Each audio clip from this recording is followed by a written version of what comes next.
In this video, I'm going to show you how you can easily delete all duplicate photos on your iPhone. Be sure to watch the video to the very end so you don't make any mistakes.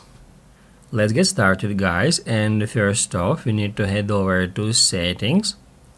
On Settings, tap at General and then Software Update.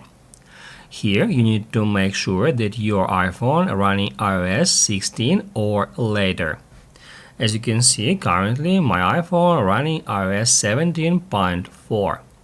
However, if your iPhone running iOS older than 16, that's where you can easily get the latest iOS update, and first off you need to install it to your iPhone to be able to delete duplicate photos. Once it is done, guys, you need to head over to Photos app.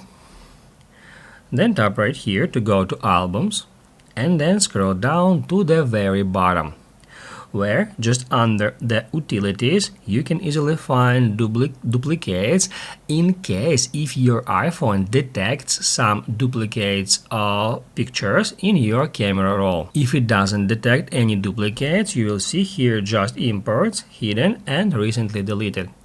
However, I got duplicates here, I can enter it and it will show me some pictures here. They are actually duplicates, and that's where I can merge them to make one photo from these duplicates. If I tap at Merge, it will keep just one version of the duplicates that combines the highest quality and relevant data and move the rest to Recently Deleted. To continue, I'm just gonna tap right here, and then in the same way we can remove any duplicates from our photos gallery. Basically, guys, that's it. So if this video was helpful for you, don't forget to hit the like button.